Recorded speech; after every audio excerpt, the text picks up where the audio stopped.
Series मार्च से 2 stocks का inclusion हो रहा है, पहले से कुछ इंक्लूजन के कैंडिडेट्स ऑलरेडी बैठे हुए हैं, कई सारे एक्सक्लूजन होने। दरअसल है कौन सा मामला, क्या है, कंचन से समझ लेते हैं। कंचन, गुड मॉर्निंग, क्या अपडेट्स हैं एफएनओ को लेकर? जी गुड मॉर्निंग। मार्च सीरीज से बेसिकली एफएनओ में हिस्सा बनने वाले हैं इरेडा और साथ ही साथ टाटा टेक। देखिए पहले से ही एनएससी ने मार्च से 4 नए शेयर शामिल होंगे, इसका ऐलान तो कर दिया था। यानी कि मार्च सीरीज में टोटल जो एफएनओ के हैं 6 शेयर शामिल है, जिसका नाम है अमर राजा, आईएफएल, पतंजलि, टीटागढ़ रेलवे, इरेडा और साथ ही साथ टाटा टेक। इसके साथ ही साथ अगर मार्च सीरीज में बाहर होने वाले शेयर देखें तो उनका नाम है एबॉट, अतुल, बाटा, कैनफिन होम, साथ ही साथ कोरोमंडल, सीयूबी, जीएनएफसी, गुजरात गैस, इंडिया मार्ट, इप्का लैब, लालपैथ, साथ साथ मेट्रोपोलिस, नवीन फ्लोरिन, पीवीआर, सन टीवी और यूबीएल। और अप्रैल सीरीज से जो 2 शेयर बाहर होने वाले हैं वो है जेके सीमेंट और साथ ही साथ एलटीटीएस। बिल्कुल, बाहर जाने वाले काफ़ी नाम थोड़ा सा डिबेटेबल हैं। वैसे मैं ज़रूर कहूँगा क्योंकि उनमें से काफ़ी नाम है जो एक्चुअली एफएनओ में होने चाहिए। दूसरी तरफ समहाउ वोडाफोन आइडिया भी एफएनओ में काफ़ी इंटरेस्टिंग है। खैर एनीवे, अब आगे बढ़ते हैं और एक और बड़े स्टॉक की बात करते हैं, रिलायंस की। और श्रेया के पास चलते हैं। बहुत इंटरेस्टिंग ब्रोकरेज रिपोर्ट आज सुबह रिलायंस पर। Shreya, good morning. Good morning sir, good morning everyone. बिल्कुल, मॉर्गन स्टैनली ने रिपोर्ट निकाली है रिलायंस पर। देखिए ओवरवेट की कॉल दे दी है, टारगेट प्राइस 1606 रुपये प्रति शेयर का रख दिया है। लास्ट ट्रेडिंग प्राइस आपको याद होगा 1200 के करीब था, वहाँ से 30% का अपसाइड पोटेंशियल इस पर्टिकुलर काउंटर में मॉर्गन स्टैनली को नजर आता है। कारण क्या है, तो हाल में ही कंपनी ने 10 गीगावाट बैटरी कैपेसिटी प्रोजेक्ट के लिए भारत सरकार से करार किया है और ये डील एक पॉजिटिव ट्रिगर साबित हो रही है कंपनी के लिए। देखिए इस पर पिछले साल से ही काम चल रहा था, लेकिन रिलायंस के एग्जीक्यूशन को ये हाईलाइट कर रही है फिलहाल। और जिस तरीके से घरेलू मैन्युफैक्चरिंग को बढ़ावा दे रही है सरकार, तो रिलायंस के लिए एक पॉजिटिव खबर आ रही है और ये ओवरवेट फिलहाल मॉर्गन स्टैनली नजर आ रहे हैं इस पर। नहीं, ब्रोकरेज तो रह रहे कि बुलिश साउंड कर रहे हैं स्टॉक को लेकर। 1600 प्लस के टारगेट्स रिलायंस इंडस्ट्रीज पे, इसकी भी और चर्चा करूंगा, लेकिन उससे पहले डिस्क्लेमर तो दे ही देता हूं। इस चैनल की ओनरशिप और मैनेजमेंट, स्वामित्व और प्रबंधन रिलायंस इंडस्ट्रीज के पास है। जो भी चर्चा हो, कोई ट्रेड इन्वेस्टमेंट का मन बन जाए उस चर्चा को सुनकर, तो फाइनेंशियल एडवाइजर को इंडिपेंडेंट हो उससे आप कंसल्ट करिएगा भाई पहले। गाबा सर, रिलायंस इंडस्ट्रीज ब्रोकरेज तो बुलिश हैं, चार्ट्स के समीकरण कैसे दिख रहे हैं? इंपॉर्टेंट है मार्केट्स की चाल को लेकर ये स्टॉक भी। देखिए करीब कह सकते हैं कि 8-10 हफ्तों से एक बेस बना हुआ है 1200 का, वो तोड़ नहीं रहा है, वहीं के आसपास से रिवर्स हो रहा है। तो मुझे अगर ये होल्ड करता है तो यस 1350 पॉसिबल है।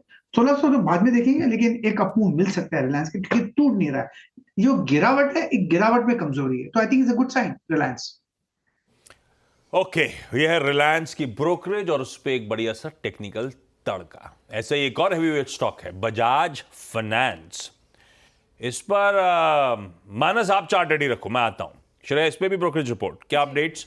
जी, इस पे भी ब्रोकरेज रिपोर्ट और यूबीएस ने अपनी रिपोर्ट निकाली है बजाज फाइनेंस पे।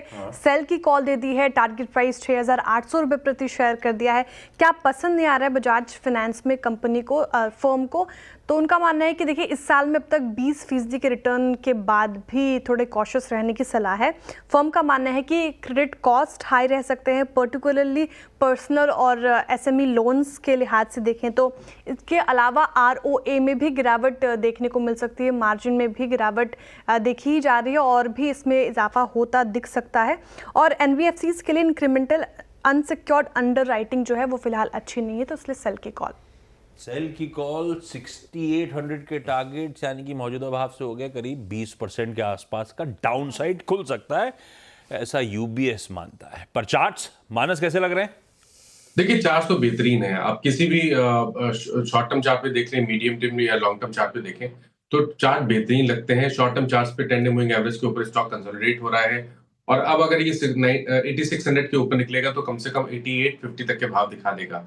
इंपॉर्टेंट ये है कि जिस तरह के मंथली और वीकली चार्ट है, जहां पर एक फ्लैग पैटर्न का ब्रेकआउट लॉन्ग टर्म चार्ट पे देखने को मिला है, उसके टारगेट तो काफी बड़े आते हैं। मेरा समझना है कि 6 से 8 महीने का टाइम फ्रेम हो, तो अगर कोई नेगेटिव न्यूज के चलते ऐसी कोई गिरावट देखने को मिले तो खरीदारी करने के मौके होंगे करीब 8 से 10 महीने के लिए। आपको स्टॉप लॉस 7400 के नीचे लगाने हैं, लेकिन टारगेट आपको 10,500 के आसपास के सेट करके चलना। Okay, Bajaj finance buy on dips की अप्रोच रहेगी यहाँ पर। सबसे स्ट्रॉन्ग स्टॉक्स में से एक रहा है ये इंडेक्स के। चलिए अब भारत फोर्ज की बात करते हैं। राजेश जी, आपसे लेंगे इस पर एक चार्ट चेक, लेकिन पहले न्यूज़ और उसके बाद ब्रोकरेज का व्यू दोनों एड्रेस करते हैं। कंचन, पहले तो न्यूज़ बताइए, उसके बाद ब्रोकरेज व्यू लेंगे।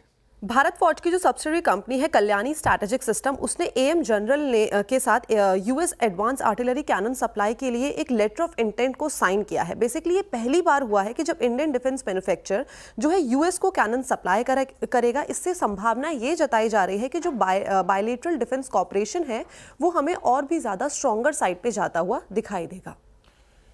भारत फोर्ज करार करती हुई इसकी सब्सिडरी, और इंटरेस्टिंग करार है जिसके बाद यूएस को माल सप्लाई हो रहा होगा, तो डेफिसिट तो और बढ़ा जाएगा, ट्रम्प साहब भड़क जाएंगे।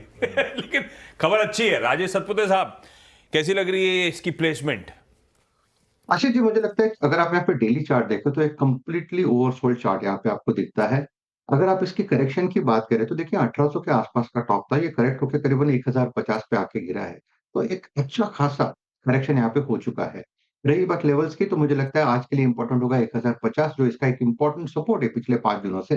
तो बस 1050 का स्टॉप लॉस रखिए, यहाँ पे लॉन्ग साइड का ट्रेड बनाए। इसका जो पहला रेजिस्टेंस आएगा, मैंने 10 डे में पर्पसली स्किप किया क्योंकि मुझे लगता है ये खुलेगा 10 डे में के ऊपर। इसका पहला टारगेट आएगा 1120 से लेके 1140। अगर वो सरपास होता है तो फिर मुझे पोजिशनली 1200 का टारगेट होगा। तो ये कॉन्ट्रा ट्रेड का एक अच्छा सेटअप है। बाय करें 1150 के स्टॉप 1050 के स्टॉप लॉस के साथ। परफेक्ट है, कॉन्ट्रा ट्रेड है, खरीदारी करने का मन, तेजी तूल पकड़ सकती है। खबर भी अच्छी है भारत फौज को लेकर। ऐसे ही आज सुबह सुबह रडार पे आया था, टिकर टीम ने फ्लैश करना शुरू कर दिया। अगर आपने स्क्रीन पे नोटिस कराओ, मारुति सुजुकी।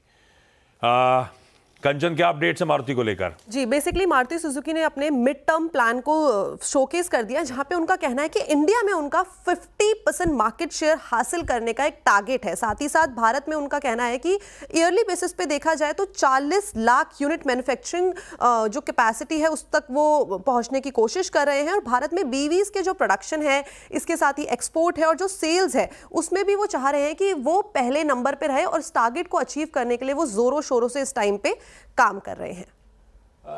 बैती साहब, चार्ट आप खोलो तो ये बेसिकली सुजुकी मोटर कॉर्पोरेशन का नया mid term management plan FY25 से FY30 के बीच का इन्होंने रिलीज किया जापान में। अब इनका कहना है जो पिछले 5 साल का टारगेट थे वो तो हमने समय से पहले अचीव कर लिया। और सुजुकी के लिए मारुति सुजुकी सबसे बड़ा कंपोनेंट हो चुका है रेवेन्यू कंट्रीब्यूशन, प्रॉफिट कंट्रीब्यूशन का। वो कह रहे हैं सुजुकी के लिए इस समय 11.7% ROEs है FY23 एंड में, FY30 तक 13% और FY2030 के मिड तक बढ़ा के 15% ROE पे ले जाएंगे हम धंधे को। ऐसे ही ऑपरेटिंग प्रॉफिट्स 800 बिलियन येन पे खड़े हैं, 72% बढ़ाकर हम 2030 तक ले जाएंगे इसको 465 से 800। मतलब बेसिकली कह रहे हैं 11.5-12% का CAGR। और ये सब बिना मारुति सुजुकी के तो हो नहीं सकता। चार्ट्स पे कैसा लग रहा है बहेती साहब मारुति सुजुकी? कहाँ गए बहेती साहब? म्यूट पे। बहेती साहब, आवाज चली गई आपकी। वापस आऊंगा जब बहेती साहब की आवाज लौट आएगी। तब तक एक काम करा जाए, अगली खबर की तरफ बढ़ा जाए। M&M, कंचन, ये भी ऑटो स्टॉक रडार पे क्यों? जी, M&M बेसिकली इसलिए डराते हैं कि जो महिंद्रा ग्रुप है उसने यूएस बेस्ड एंड्यूरल इंडस्ट्री के साथ एक पार्टनरशिप कर ली है फॉर ऑटोनोमस मरीनटाइन सिस्टम, और साथ ही साथ AI एनेबल्ड कुआस टेक्नोलॉजी और C2 सॉफ्टवेयर को को डेवलप और साथ ही साथ को प्रोड्यूस करने के लिए। इससे होगा क्या, इससे बेसिकली जो रीजनल सिक्योरिटी है उस पर हमें अच्छा खासा फोकस आता हुआ दिखाई देगा। मेरीटाइम ऑपरेशन के लिए जो एडवांस टेक्नोलॉजी है उस पर भी खासा फोकस यहाँ से किया जाएगा। अच्छा, एक M&M तो रडार पर रखेंगे। बीच में इस हफ्ते तो बड़ा पेन आ चुका है टेस्ला के डर से ही। आज देखते हैं कैसा बिहेवियर रहेगा। आज आगे अपन को लेके आना है इंडिया की अब चैंपियंस ट्रॉफी की इनिंग्स की शुरुआत, आज मैच होगा पहला। तो अपन लेकर आए हैं खराब पिच के चैंपियन स्टॉक्स।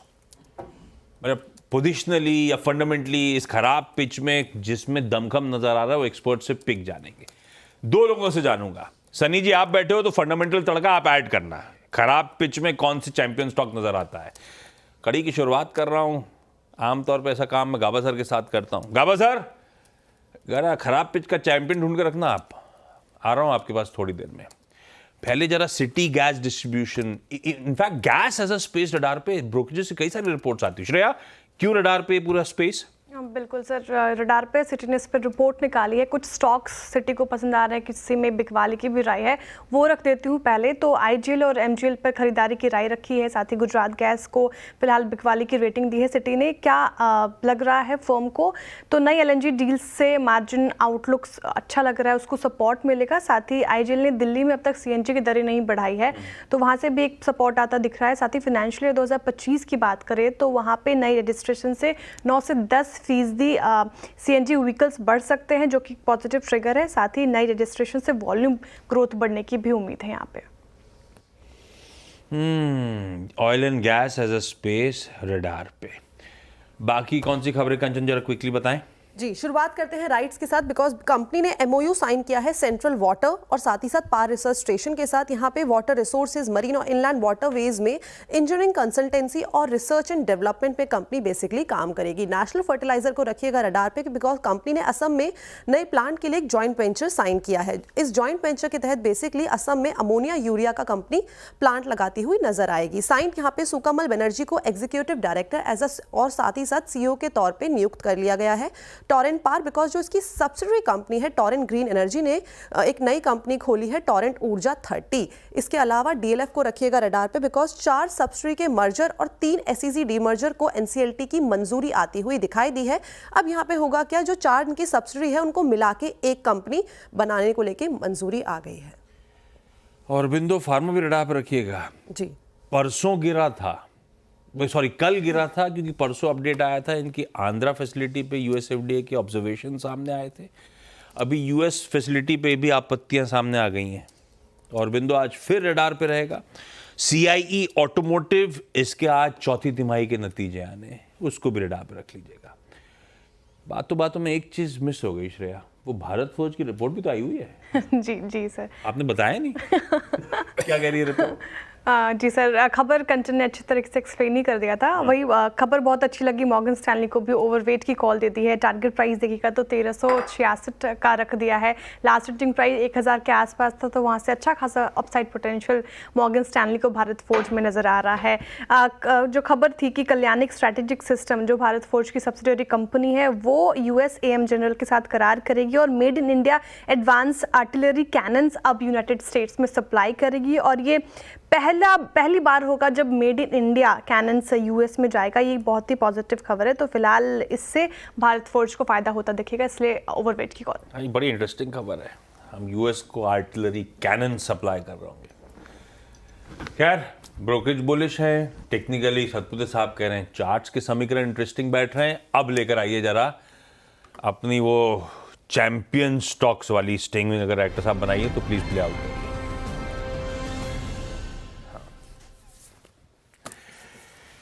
खराब पिच के चैंपियन, एक तो पाकिस्तान का स्टेडियम और पिच डेवलप ढंग से नहीं हो पाई है, और ऊपर से भारतीय बाजारों में पिच खराबी है आजकल, मंदड़िया हावी है, तो एकदम एप्ट बैठ रहा है डायरेक्टर साहब का, ये प्रोड्यूसर साहब का आइडिया। लाइए गावा सर, अगर ऐसी खराब पिच पे आपको चौके छक्के मारने हो तो कैसे मारोगे, कौन से स्टॉक के थ्रू मारोगे? चौक पे जो स्टॉक्स चाहिए वो सेफ स्टॉक चाहिए, जिसका लगता है कि टेक्निकली रूप से एक बॉटम बन चुका है, टिका रहे पिच पे। हाँ बिल्कुल बिल्कुल। ओके, स्टॉक मैंने चुना है इस वक्त, वो है अशोक लेलैंड। उसका रीजन क्या है, रिजल्ट्स भी आ गए, उसके बाद भी एक अप मूव है, और 200 एक स्ट्रॉन्ग साइकोलॉजिकल सपोर्ट है। 1, इसका जो बेसिक चार्ट स्ट्रक्चर है पॉजिटिव है, करेक्शन है। इस ये स्टॉक का मुझे सिर्फ एक ही दुख है कि जब भी मुझे खरीदना होता है वो मेरे दाम पे कभी आता ही नहीं। ये स्टॉक मेरे पोर्टफोलियो में नहीं है, लेकिन कोशिश रहती है कि मेरे दाम पे आए, लेकिन नहीं मिलता। मुझे लगता है ये टारगेट करीब 240, ये पहला टारगेट रहेगा। 250 भी लगता है ये बॉटम आउट हो चुका है, स्टॉक होगा करीब 210 का। बस अशोक लेलैंड पकड़ में नहीं आ रहा है, दाम जो पसंद है जिस भाव पे, उस भाव में पकड़ पे ही नहीं आता, चले जा रहा है पसंद, लेकिन है खराब पिच का चैंपियन है अशोक लेलैंड। रडार पे रखिए, बढ़िया 240 के टारगेट्स, 210 का एसएल है। सनी, आपके लिहाज से आपका खराब पिच का चैंपियन तो एक जमाने में वैसे ऐसा होता है, राहुल द्रविड़, द वॉल, डटे खड़े रहे, पिच पे खड़े रहे तो आप ऐसे रन स्कोर कर लोगे, है ना? या फिर वीरेंद्र सहवाग, वो बस आके ताबड़तोड़ बैटिंग, बस। हाँ, तो सन्नी आपकी मर्जी है, दोनों तरफ के एग्जाम्पल है आपके पास, कौन सा लेके आ रहे हो स्टॉक? अगेन एक जो कंसिस्टेंट परफॉर्मर रहा है, मैं वो स्टॉक को चूज करना चाहूंगा, वो है इंडियन होटल्स लिमिटेड। हमने देखा था कि कोविड के समय से एक कंसिस्टेंटली एक बेहतरीन रिटर्न कंपनी ने डिलीवर करी है, और आगे जाके अगले 4 से 5 सालों में भी हमारी ये उम्मीद है कि कंपनी के जो रेवेन्यू है 5 साल में दुगने होंगे, जो कि 14 से 15% की केकर ग्रोथ हम देखेंगे। डेट फ्री बैलेंस शीट है, 2000 करोड़ की कैश है, आरओई आरओसी आज के डेट में 15% के आसपास है, जो हमें लगता है कि 4 या 5 सालों में बढ़कर 20% होने की उम्मीद है, क्योंकि मैनेजमेंट कॉन्ट्रैक्ट के थ्रू होटल का जो कंट्रीब्यूशन है वो बढ़ेगा, आमदनी वो सेगमेंट से ज्यादा आएगी। और इसी के चलते हमें लगता है कि कंपनी का जो पोर्टफोलियो है वो भी अभी जो 350 होटल का है वो बढ़कर डबल होगा अगले 5 सालों में। तो 905 के टारगेट से लॉन्ग टर्म पोर्टफोलियो में ऐड करना चाहिए। साहब, दो बहुत ही बढ़िया आइडियाज आपके लिए। ये हो गई शुरुआत अपने खराब पिच के चैंपियंस की। अब जब तक चैंपियंस ट्रॉफी चल रहा है अपने पास भी ऐसे ही बढ़िया स्टॉक्स आते रहेंगे। अशोक लेलैंड गावस्कर का 240 के टारगेट्स के लिए और इंडियन होटल सन्नी का 905 के लक्ष्य के लिए रखिए खराब पिच के ये चैंपियंस अपने रडार पे। इस नोट पर आज के शो मुनाफे की तैयारी को समेट लिया जाए। ब्रेक के उस पार थर्सडे का पहला सौदा।